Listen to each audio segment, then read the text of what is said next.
G'day folks, my name's TJ, welcome to the channel and welcome to episode 1 of Infamous Graves Down Under, a series where I take a moment in Australian criminal history and we rediscover the final resting places of the men and women that were involved in that criminal history. And to kick things off, I thought I'd start with probably the most notorious period that we know of in Australia, and that is the infamous razor wars of the 1920s and 1930s. Got about a dozen folks to track down, and we're starting out here at Rookwood, so let's get into it. Yeah, as I said folks, we're out here at Rookwood, and we'll go down to our first character, a man by the name of Norman Bruhn. He's down that way somewhere. Norman Bruhn was the leader of basically the first razor gang in Sydney, the first group of men that when the tough restrictions on handguns came in, the criminals basically, Norman Bruhn and his gang basically dropped the handguns and picked up cutthroat razors. They were easy to buy, you could buy them in a barber shop. They were easily concealable, and damage wise were effing brutal. The damage that they'd done, just a really sharp razor to the face. So yeah, it was Norman Bruhn and his gang that picked up the razors and kicked off the war. So we'll just go down to his grave and check out his grave. I do want to say a quick disclaimer, these are not going to be full biographies for these guys. There's like over a dozen folks to visit, so if I was to do full biographies, we'd never get through it. So I'm just going to do a really brief skim over their life, who they were, affiliations, anything notable, cause of death, date of death, that sort of stuff. If you want to know more about each character, I'll leave links in the description for biographies for whoever I can. But yeah, so let's head down there and get to our first grave.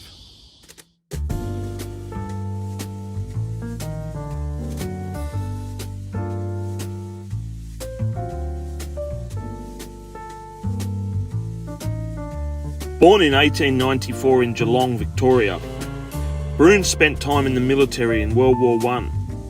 Court-martialed and discharged, he moved to Sydney in September 1926 after skipping bail on a murder charge from Melbourne.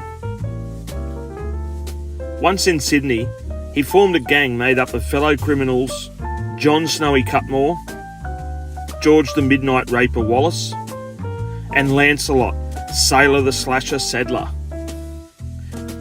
Intent on taking over the streets, Bruhn targeted his vicious attacks on the city's big three, Tilly Devine, Kate Leigh and Phil the Jew Jeffs. This war, however, would prove to be his fast downfall, as Bruhn was shot by an unknown assailant in Charlotte Lane on the evening of Wednesday 22nd of June 1927. He died the following morning in Sydney Hospital and was buried at Rookwood Cemetery, Anglican Zone C, Section 9, grave 776. So there we have it folks, a little bit of information about Mr. Norman Bruhn. Not a very nice chap, but not many of them involved in the razor wars were nice. So yeah, here's his grave up here, unmarked. As I do want to say that a lot of these guys and girls are in unmarked graves out here, or in numerous cemeteries. It kind of was the procedure at the time.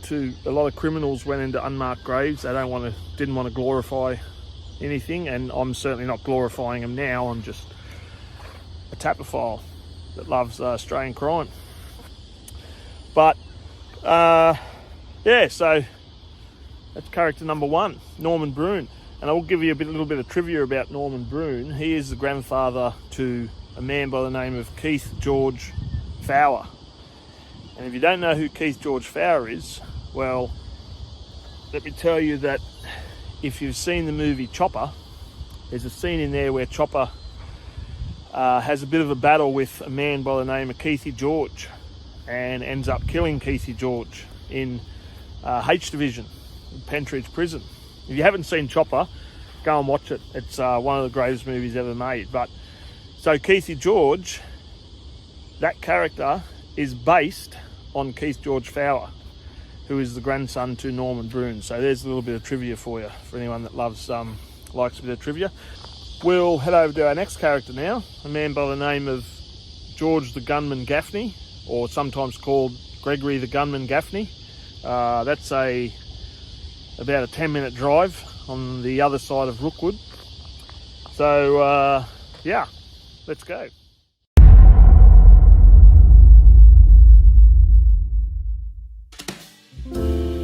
George Gaffney, aka Gregory Gaffney, aka Gunman Gaffney, was born sometime between 1901 and 1904. His origins are not known. However, by the time he rose to prominence in the Razor Wars, he was under the employment of Kate Leigh. While Kate Leigh was feuding with Tilly Devine, Gaffney had his own battle with the Devines, and on the evening of July 17th, 1929, Gaffney went to the Devine residence in Maroubra looking for blood. Moments before shooting broke out, Jim Devine threw out a warning to Gaffney that he'll shoot. Gaffney was heard to respond, "Go ahead, shoot, I've got plenty of mates." Gaffney was fatally shot by Jim Devine, who was subsequently acquitted on the grounds of self-defence. Gunman Gaffney was buried in Rookwood Cemetery's Mortuary 2, Section 9, grave 4121. So there we have it, folks. Mr. George the Gunman Gaffney, aka Gregory the Gunman Gaffney. Sadly, another unmarked grave, but it is what it is. Right, on to the next. Gangster number 3, and I gotta say, like I said before, I don't glorify these guys, but I gotta say that our next guy is probably my favourite out of the lot, because he just something about him just oozes gangster, and that is a character by the name of Guido Calletti. And Guido is just over there. His grave is semi-marked. They're not completely unmarked, but not completely marked. But so we'll go over to Guido's grave, and then after Guido Calletti, we've just got one more out here at Rookwood before we move on to the next cemetery. So I'll see you at Guido's grave.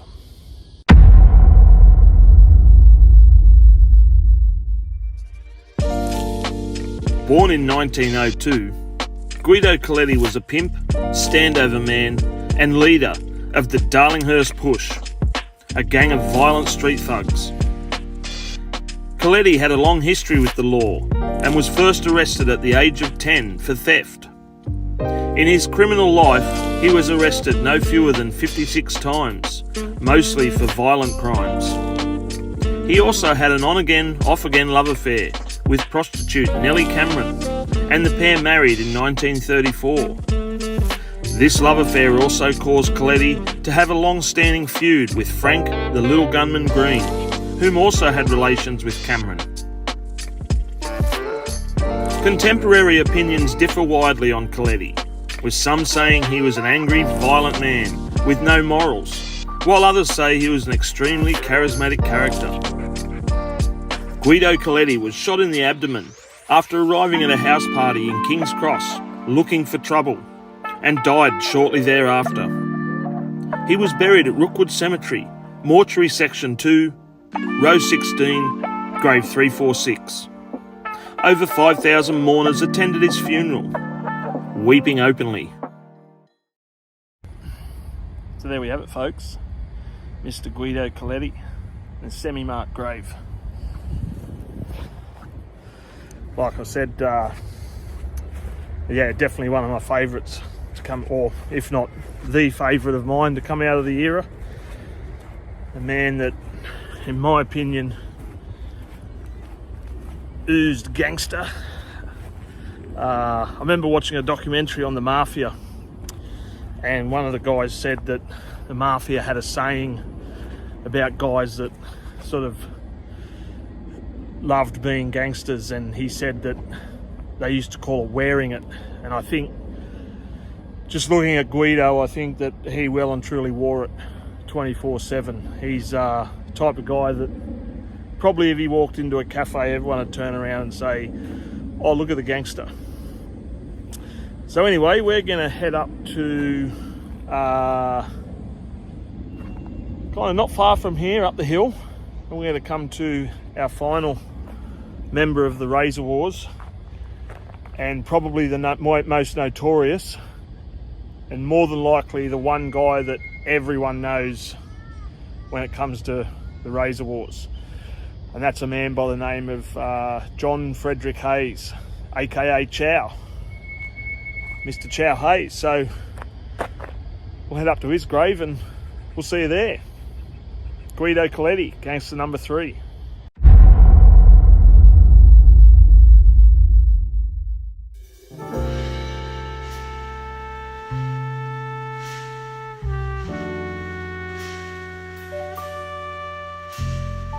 Born John Frederick Hayes in 1911. Hayes grew up extremely poor in a post-war depression. He gained the nickname Chow from the local street kids due to his Asian appearance. He spent time in the notorious Gosford Boys' Home, and throughout his life would spend half of his adult days incarcerated. Chow literally bashed his way to the top of Sydney's Underworld. Arguably Australia's most feared criminal, there wasn't anything or anyone he would shy away from to remain on top. While he was loosely aligned with Leigh during the Razor Wars, ultimately Chow was only ever loyal to 2 people, himself and his beloved wife Topsy. Chow Hayes died of lung cancer on the 7th of May 1993 at the age of 81.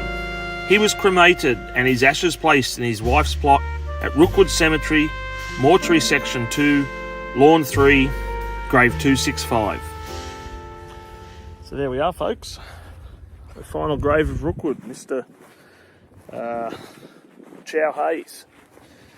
Easily the most violent man in the Razor Wars, which is saying something, but probably the most violent man in Australian criminal history that wasn't a serial killer. But, so that does it for Rookwood. From here we're going to head up to the Central Coast of New South Wales, a little Central Coast suburb called Point Clare. And up there we're going to find the grave of a man by the name of Walter Tomlinson. So yeah, I'll see you on the Central Coast.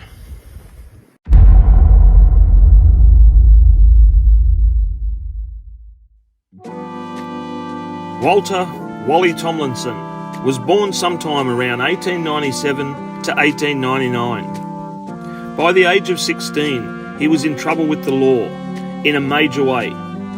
He was charged with shooting with intent to murder, however served only a brief time as a minor. By 1920, he was living with Leigh as her bodyguard, hired gun and live-in lover.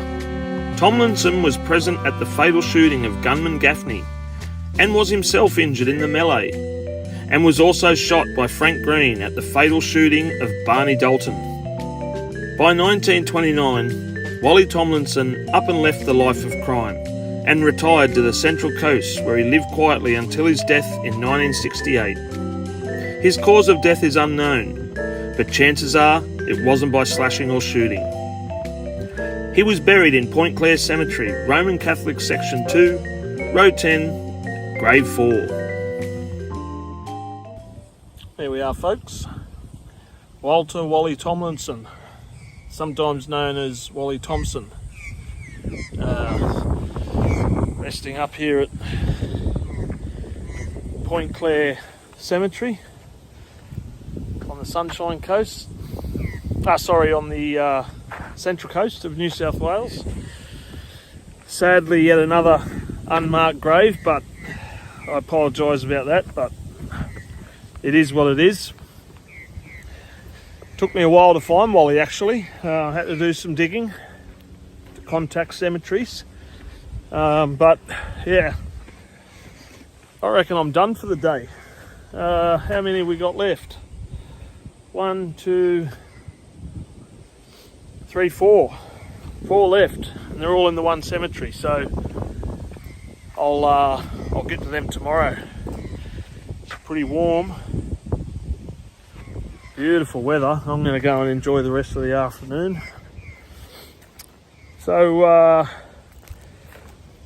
yeah, I'll see you at the next grave, possibly tomorrow or the next day.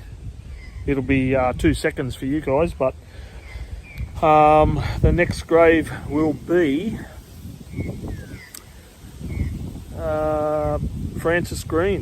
Frank Green, the hitman.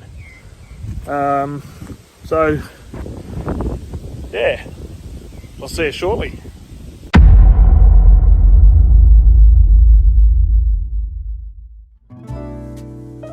Born in 1902, Francis Frank Green worked as a hired gun for Tilly Devine.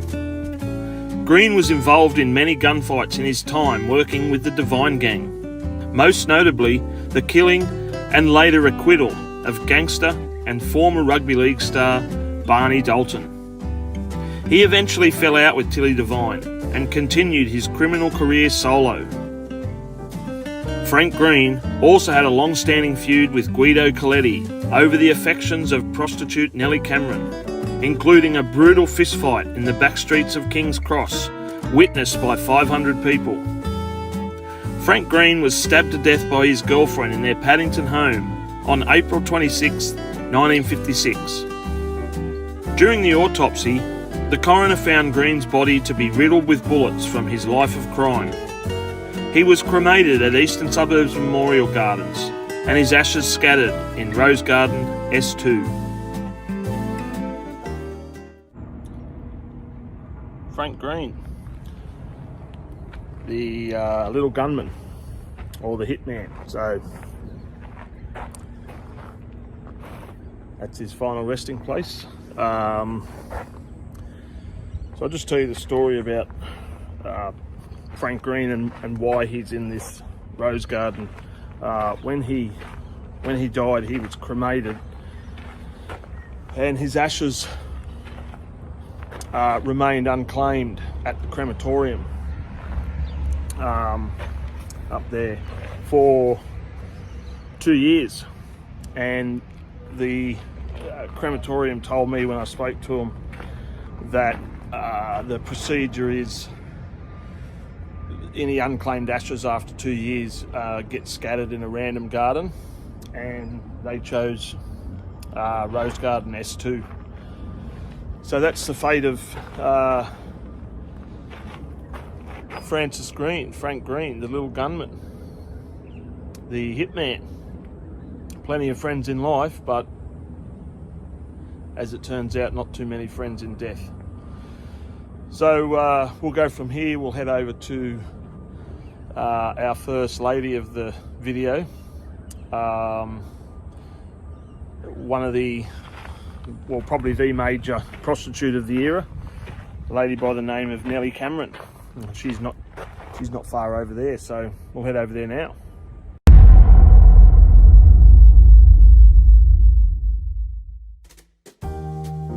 Born in 1910 in the inner city suburb of Waterloo to a respectable family, by the age of 15, Nelly Cameron was a runaway working as a prostitute for Norman Bruhn. Being a petite, blue-eyed redhead, Nelly was the target of affections by the entire underworld. After the death of Bruhn, she ceased her prostitution and began a life of crime which included theft, consorting, drug use and firearms charges. Due to her popularity and association with various violent criminals, She gained the nickname of the Kiss of Death Girl, as most men who courted her wound up threatened, beaten, or even dead.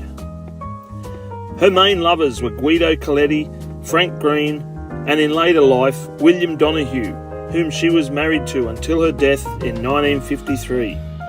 Nelly Cameron committed suicide through gas asphyxiation at her Taylor Square flat on the 8th of November 1953.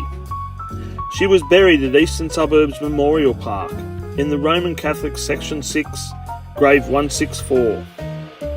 Over 700 mourners attended her funeral, including Kate Leigh, Tilly Devine, and ex-lover Frank Green. Tilly Devine was reportedly inconsolable, saying, "I loved Nelly like a sister. She was a girl who loved life. I am too overcome to say more."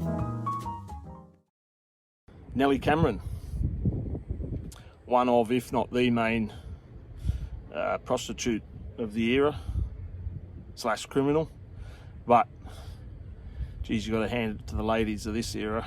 They had some coconuts, I'll tell you. It's good to see.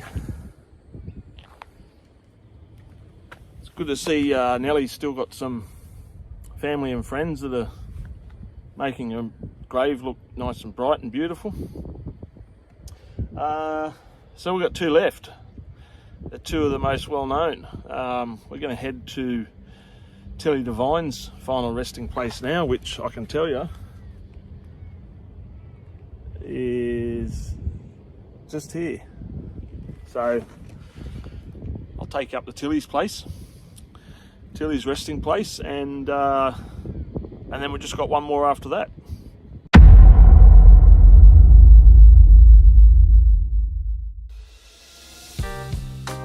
Known as the Queen of Woolloomooloo, she was born Matilda Mary Twiss in London 1900.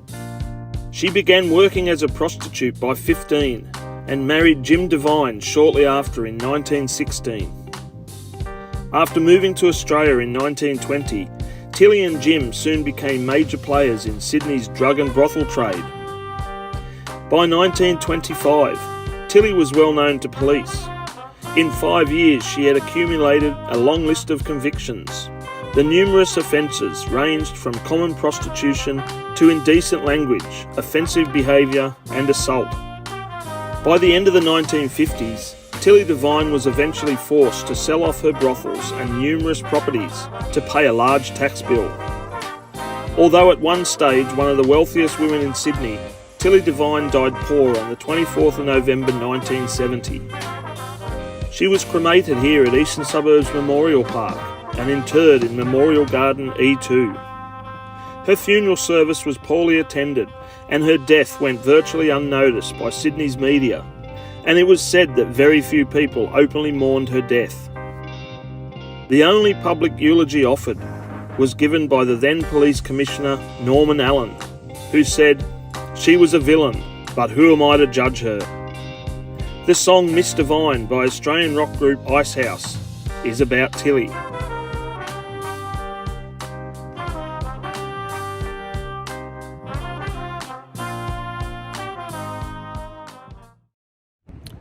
There we have it, folks. One of the big ones. Matilda Parsons, otherwise known as Tilly Devine. Buried in Garden E2.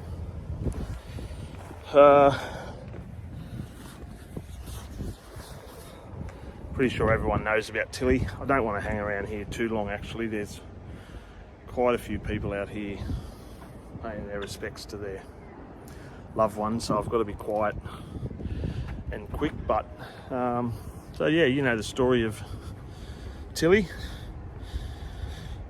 I actually helped update the Find a Grave for Tilly Devine. Basically I spoke to the crematorium again regarding Tilly, and what happened was she did have a marker in that garden, but someone found the plaque loose in the garden. It had come off the stone. There was no stone, so they handed it into the office, and the crematorium, as per procedure, phoned family, and family came and collected the plaque rather than redo something in an unknown location. So her exact location is not known, but it's thought to be somewhere south of the that wall. So kind of somewhere you'll see you've seen in the video where I've ended up. So basically straight in front of that wall. We've got one more to go, and she is all the way down the bottom, and that is Tilly Devine's great rival, Kate Leigh. So we'll head down there, and I'll see you at Kate's grave.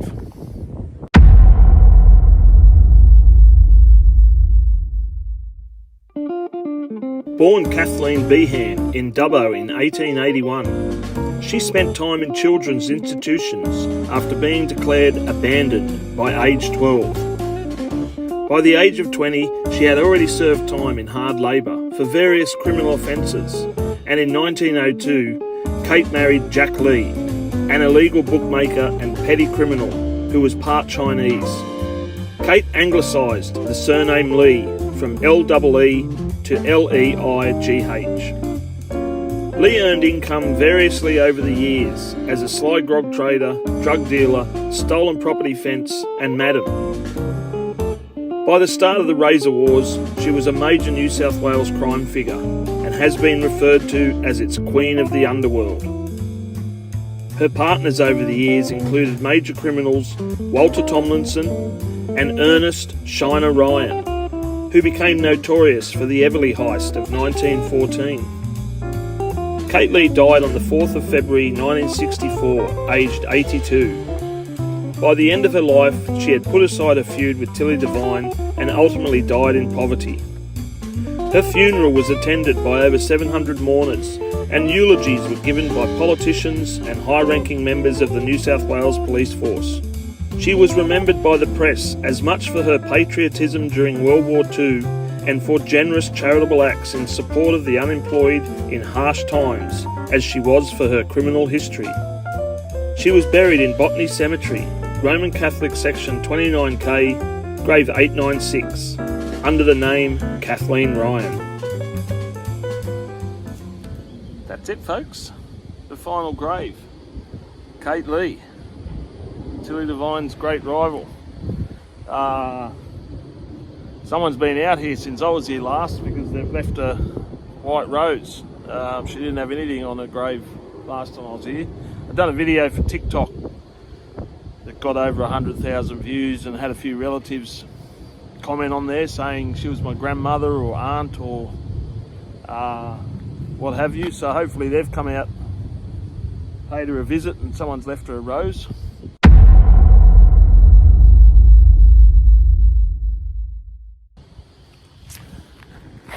But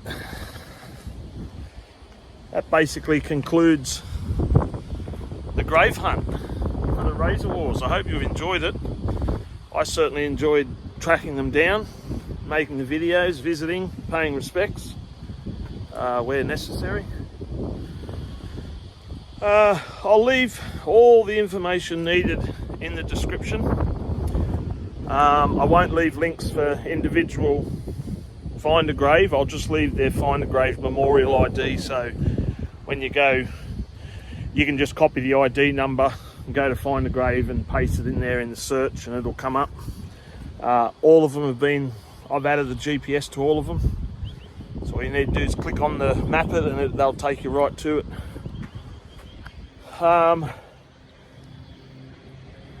It's been fun. There's been, some of them were really hard to track down, and I just want to take this opportunity. There are 3 or 4 notables missing. Number one, Big Jim Devine, Tilly's husband. He's buried in Melbourne, and there's 2 others that were bit players in the Razor Wars that are buried in Melbourne. So when I do go down to Melbourne, I'm planning on a Melbourne Depression era gangland video, so they'll be in that. And they are, can't think of their name now. Squizzy Taylor is one, and his rival, his arch enemy, I can't, his name escapes me, but they'll be in the Melbourne video. And the other one is a guy by the name of Phil the Jew Jeffs, who was the major player of the Razor Wars. He led one of the 4 big gangs. He was the richest. He was the most politically powerful. He was the man. And his life is fascinating, but I've searched hell and high water. I can't find him anywhere. I've found snippets of last known locations and information, but as far as final resting place,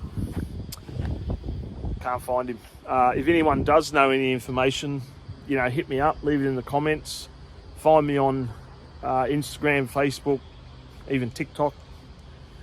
Leave me a message and I'll be more than happy to do a grave video on Phil Jeffs. But that's it for now. Well, like I said, I hope you enjoyed it. If you did, give it a thumbs up. It took quite a bit of research and travelling and effort to put this together for you.